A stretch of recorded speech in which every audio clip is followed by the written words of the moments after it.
Welcome to Canadian Innovators, the show that celebrates innovation, entrepreneurs, and the Canadian spirit. I'm Jocelyn, and every week we introduce a new entrepreneur or expert in the economy to tell their stories and unpack the challenges of keeping jobs in Canada, as well as discuss potential solutions for job growth and prosperity. Joining us today to discuss manufacturing innovation and back for a return update is Jason Myers, President and Chief Executive Officer of Engen. Jay's organization, Engen, helps foster innovation in the manufacturing space by bringing together advanced manufacturing and technology. Jay is one of the foremost experts on manufacturing in Canada. Welcome back to the program, Jay. Thanks a lot, Jocelyn. Great to be here with you. So for those who missed your first appearance and are not aware of Engen and what they do, could you just give us a brief overview of what your team does? Yeah, sure. So Engen, Next Generation Manufacturing Canada, is the industry-led, not-for-profit organization that is leading Canada's advanced manufacturing supercluster. We're in the business of building world-leading advanced manufacturing capabilities in Canada. And we do that in a number of ways. First of all, raising awareness about all of the great research and technology and manufacturing capabilities that we have across Canada, some of our best kept secrets, which is never a good idea, a good way forward in business growth, to connecting companies and connecting the assets we've got, building and facilitating innovation and business partnerships as well. We support workforce programs that support workforce development and advanced manufacturing and help smaller companies adopt technologies profitably. And we have about $230 million that we have invested in collaborative projects, bringing really good technology and research together to develop unique solutions in manufacturing. And those are some of the projects we want to talk about today.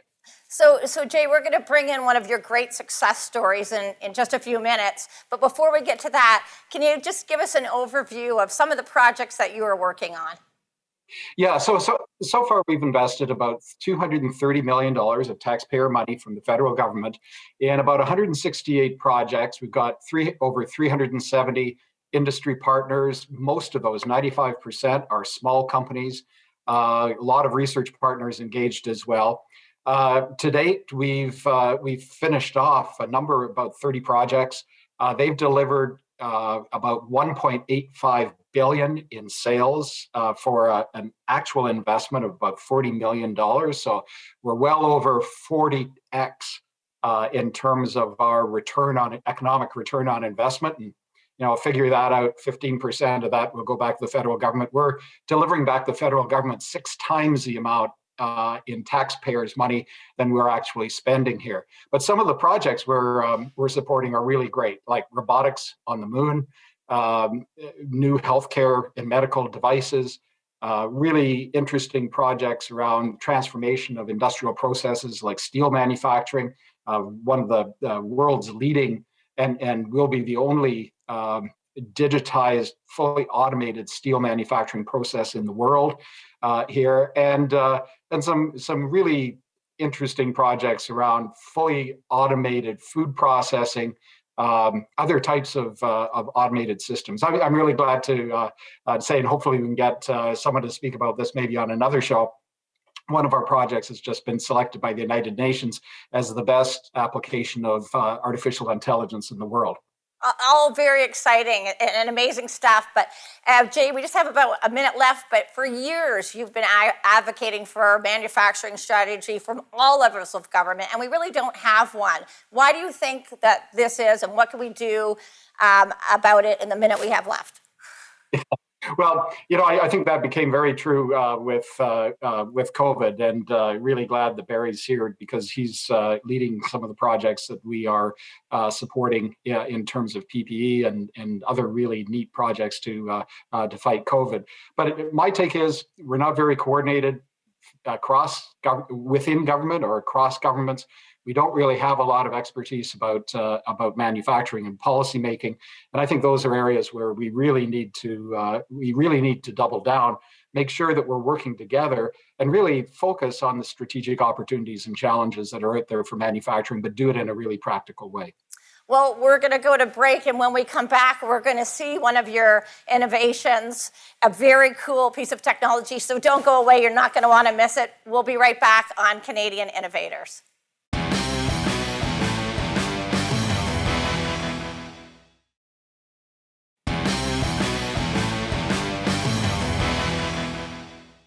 Welcome back. You're watching Canadian Innovators. Joining me today is Jason Myers, CEO of Engen, and he's brought with him today one of the Engen success stories. Barry Hunt is the CEO of Prescient. Welcome to the program, Barry. Hi, Jocelyn. Good to be with you today. So, Barry, tell me a little bit about your career and how you founded Prescient. Well, I wanted to be a doctor, inventor growing up. And when I didn't get into med school, after university, I went into inventing things for healthcare. I've been doing it for 35 years now. I had a previous company, which I sold a couple of years ago, that looked after probably 80% of the hospitals across our country for critical life systems, medical gas systems.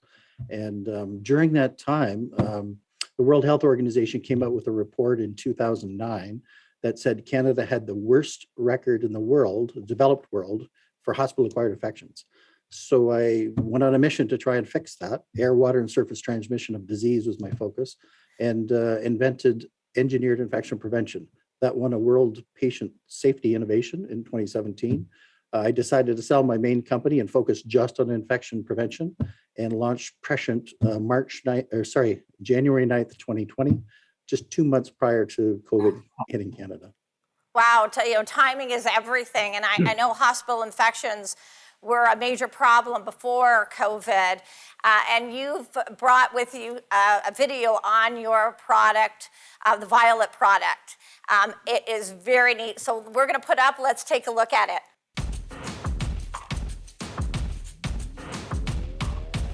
Sometimes business as usual becomes anything but usual, and you need to adapt. Today, you need new ways of ensuring a safe and secure environment.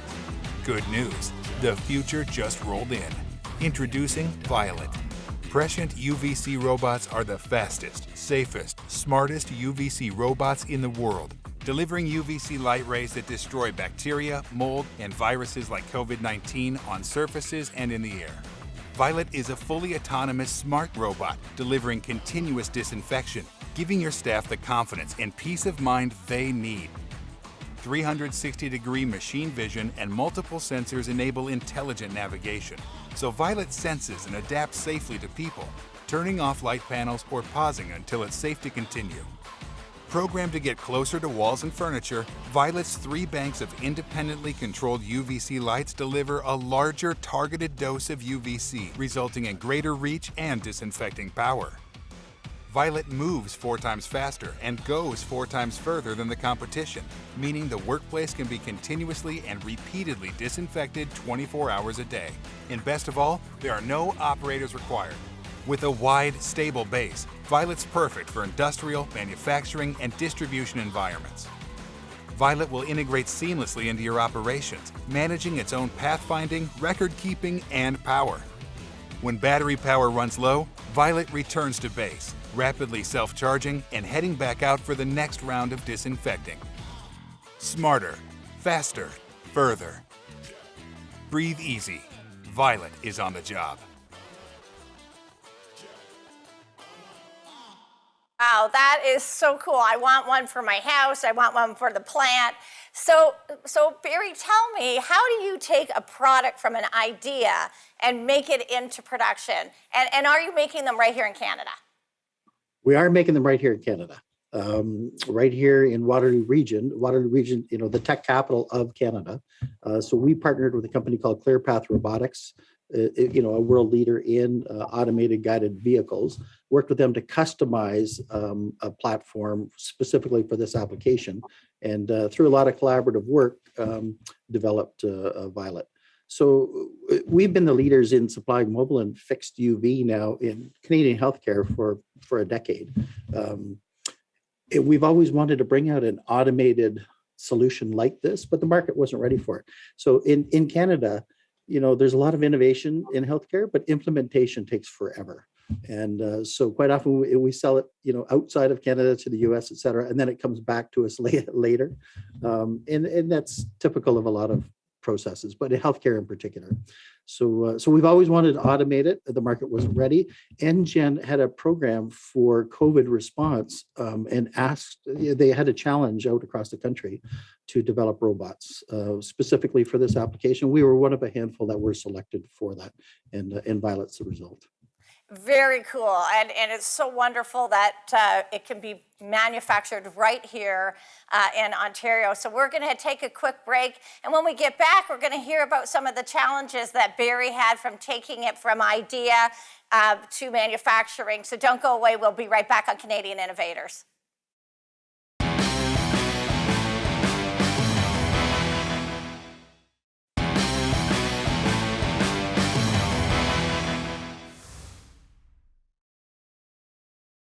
We're back. I'm talking with Jay Myers of Engen and Barry Hunt from Prescient. Now, Jay, tell me how Engen helped take this product from concept to development. Well, Barry's project is one of several that we've funded and supported as part of our COVID funding project to address shortages of critical products. We looked ahead and saw this issue about sterilization and EV protection is really, really important. And then we've continued to fund projects, particularly in the area of PPE, to establish world-class competitive manufacturing processes here in Canada. And then we've continued. I want to call it to Barry because he's been great in leading the entire PPE industry in Canada. We've continued to support him in that, bringing lots of other PPE manufacturers to the table to get their products onto the market. And there's a lot of work involved in that, aligning regulatory processes, looking for other funding opportunities, getting the attention of government. That's been a big job as well.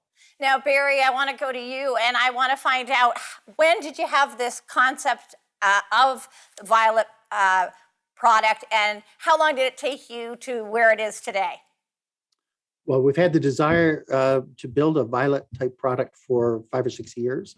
When the project challenge came out from Engen in May of 2020, we were awarded in September, and we had a product ready for market by February. So about 6 months to fast track development. We were in a hurry, as the rest of the world was, to respond quickly to COVID.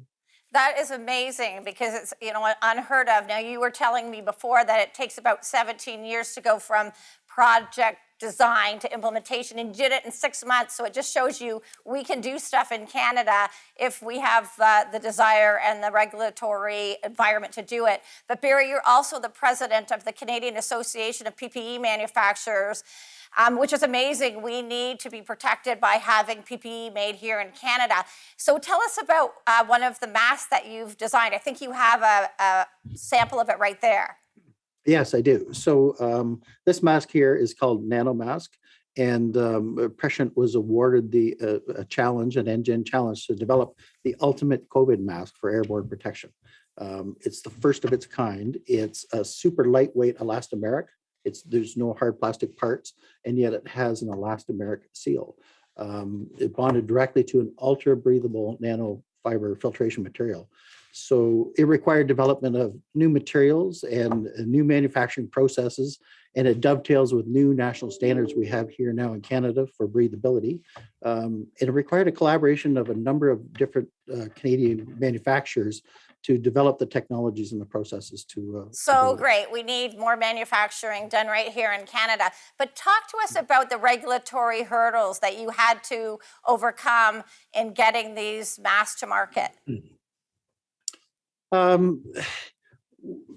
Health Canada was very good to bring in an interim order into Canada to help facilitate new manufacturers.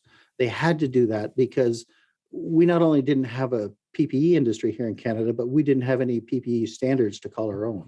So we were relying on the US standards, NIOSH standards, of the N95 respirator to bring products to market. Well, Canada was locked out of the NIOSH certification process, the NIOSH testing labs, et cetera. And so it was necessary to develop not only our own PPE, but our own testing labs, our own and our own standards. So we've worked with CSA and with Health Canada to develop now the world's best respirator standard. NIOSH was previously considered the gold standard. The CSA standard is now the world's gold standard. We've identified new levels of easy breathing characteristics for respirators, and we really look forward to moving Canada from the US-based standards to the CSA standards.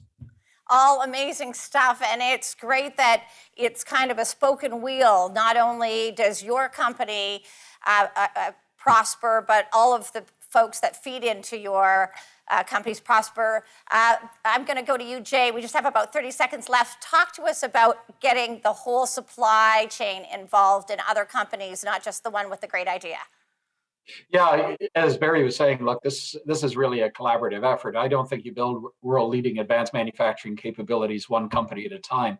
It really takes a number of manufacturing and tech companies and researchers to come together to build really unique solutions that we can sell around the world and make it possible to manufacture that here in Canada. So I'm just going to hold you there because we're going to get back after the break and we're going to talk more about this on Canadian Innovators.